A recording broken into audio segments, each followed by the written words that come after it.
welcome. On this video, I'm here with Scrappy. Scrappy is here for a 2-week board and train.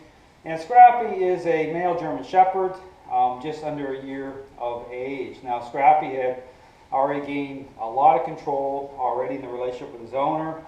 I had Scrappy in the crate, and he was very reactive inside the crate, trying to get his teeth into the side of the crate to break out. Again, this is where the remote collar is helpful to start to get a dog to relax. Okay, so the crate is about control as well. So again, when you're advocating a process, understand that it's all about the messaging. Okay, getting a dog to start to see you the right way, start to become agreeable. Okay, so understand this is all about coming into agreement with a different role, with a different way, a different path. So here on this video, I'm going to show, again, demonstrate the basic method. Again, this is a part of just the first couple days. It's more kind of routine oriented. But again, with these interactions happening in all sorts of different situations. Okay, so again, Scrappy here, you see I have 2 collars on him, flat collar, and I got the choke chain for leverage. So understand when you use certain tools like the choke chain, it's about how you use it. Okay, so you have to be aware, again, because this is a proactive based method, you're not waiting. Okay, you're staying ahead of a dog's state of mind. Here you hear the whining, so understand that there's been some stress on Scrappy. When a dog gains a level of control, it means they're not finding comfort the right way. Okay, just like I talk about my parenting example, when the child becomes selfish, they're not finding comfort through the right parenting style. So this system of training represents the authoritative parenting style. Not, you think of authoritarian, or you think more some kind of permissive, and then you consider what's popular in the dog training world with using treats and bribing dogs, so which can lead people into wrong assumptions. Okay, understand that influence is part of the equation. It needs to be once a dog's gained control, because it really is a type of power play. It has to become that, but in a way that isn't meant to create high conflict. Okay, this method is very intentional with how it works. You'll see me doing a one-step method. And so the issue here is wanting a dog to come into agreement. But again, when a dog's holding a high level of control, it can be very touchy sometimes, even though you're doing everything that's very reasonable.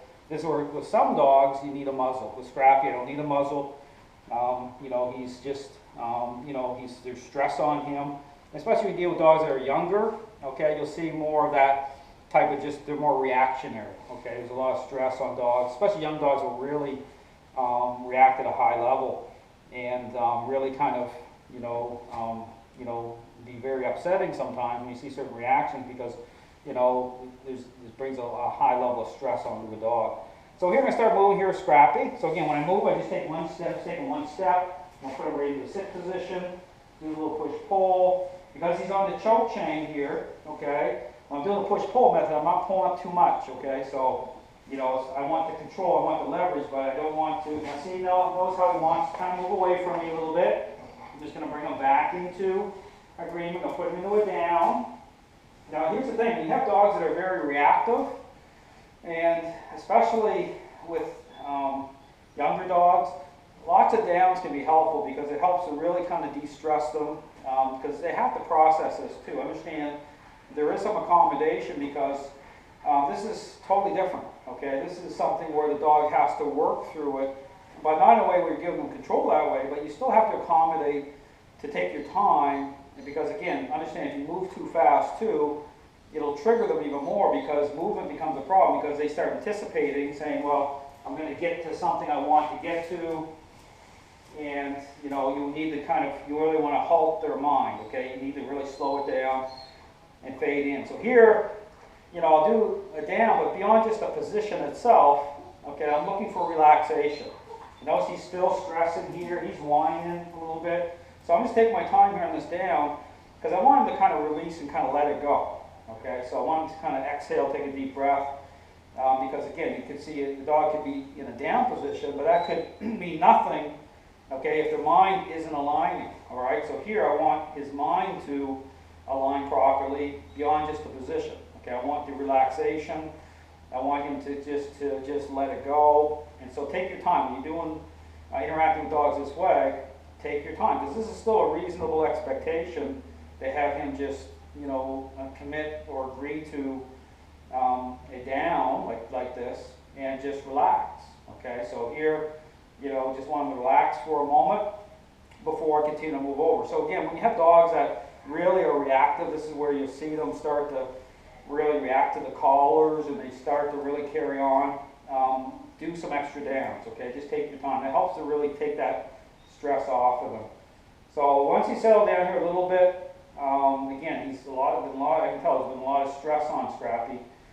Because again, you deal with some dogs that are, say, German Shepherds, Pit Bulls, a little control is a big problem, okay? You have to be a certain type of a, kind of dog owner, and this is developmental, people can develop into this, but you got to be that type of leader, and not just leader, thinking leader, but this is where the method's important. The method is what's going to be the fix, okay? Interaction based. And versus bribing dogs, okay? Stay away from using treats. And notice here, see, he's almost like falling asleep for a moment there. His head's going sideways, and he's starting to really let it, see that? Just watch his head start to, it's like a kid that is falling asleep in, math class, right? You're leaning back in your chair, right?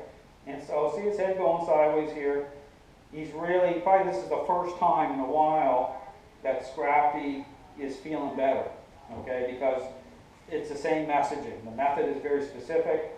I can apply a certain skill set to this because I can really kind of pick off certain moments the right way and really, be helpful in terms of relationship change. So I'm just going to give it a moment here because this is great. I think this is great for him just to have a moment here to relax.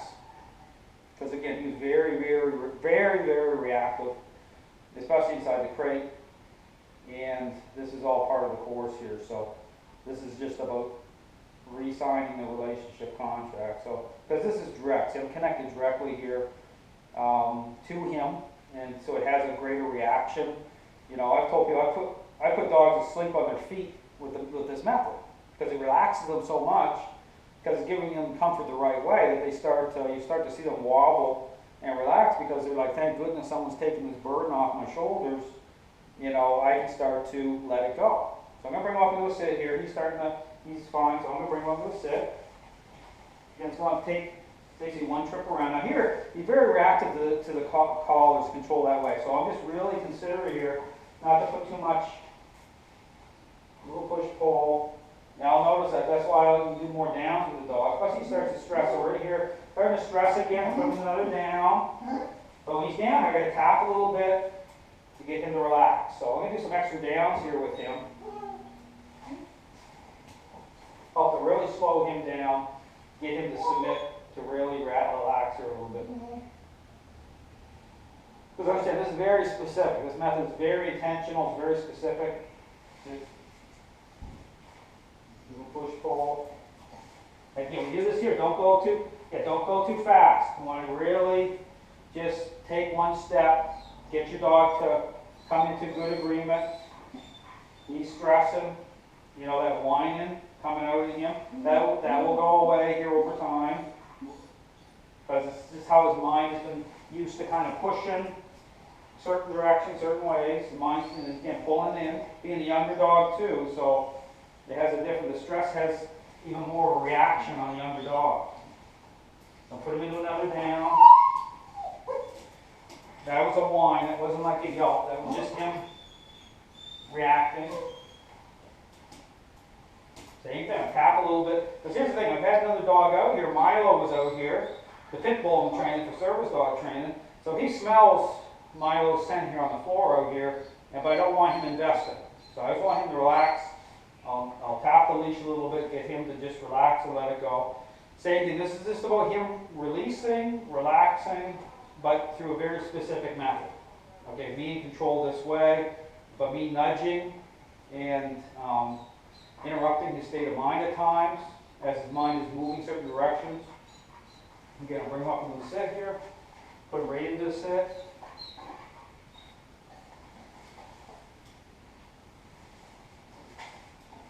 Right back, a little push-pull, and put him in another down, and tap him again. Doing lots of downs. Sometimes lots of downs can be very helpful for dogs that have a high level of control, okay? But you have to be careful of that too, because some dogs, if you try to put them into, start to assert that type of influence on the dog for a down, especially the first day or two, right, causes a high level of challenge. So, this is where a muzzle would come in now for Scrappy. I don't need a muzzle with him. But with some dogs, you might need a muzzle because you never want that opportunity or that fear that the dog's going to bite you, okay? You always want to be thinking a certain way and be assertive. So, but again, even with a muzzle, you put a muzzle on the dog, they have to agree to it. So they try to rip that muzzle off and get to tap them out of that because that's non-negotiable, okay? They have to agree to the muzzle. So here what I'm going for here during this first interaction, what I'm doing with all these downs is helping take more stress off of him. Because when he's moving forward, even in the sit position, he's very, very reactive, okay? His mind's really pulling in. So here I'm adding some extra downs on here to help take more stress, being that he's a little bit of a younger dog, okay? That's more helpful. Because I can tell there's been a lot of stress on him. So this helps him de-stress him even more. Sit.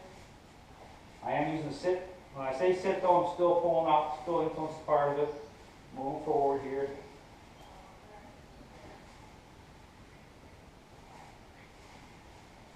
Same thing, I'm moving forward.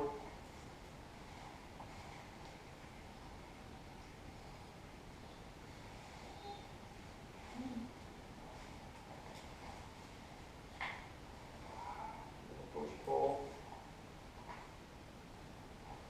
Forward.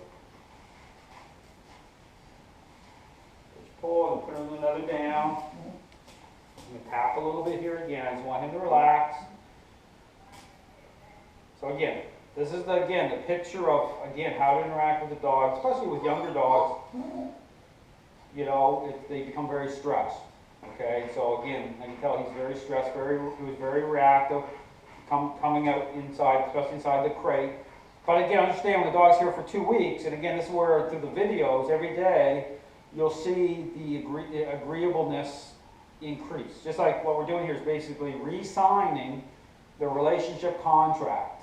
Okay, I'm going through it's like a 50-page contract, and through these interactions, we're flipping over page by page, and we're re-signing it by way, again, of changing his perceptions. Okay, dogs are social animals, how they connect with us at that level. Dogs are amazing animals. Understand that, I appreciate and value just how amazing they are. So this method is all about, notice here, right here, see, if you see how he's looking very, very relaxed here, right? Because I'm doing the same thing all the time. Right? It makes sense to him. He's saying, well, Dale is very consistent because I don't have to change. I understand that I am who I am. I have a certain way of thinking, and so that comes out through how I'm always moving certain ways. And so the messaging through, say, the board and train process is very, very clear. Okay, I can, there's a skill set.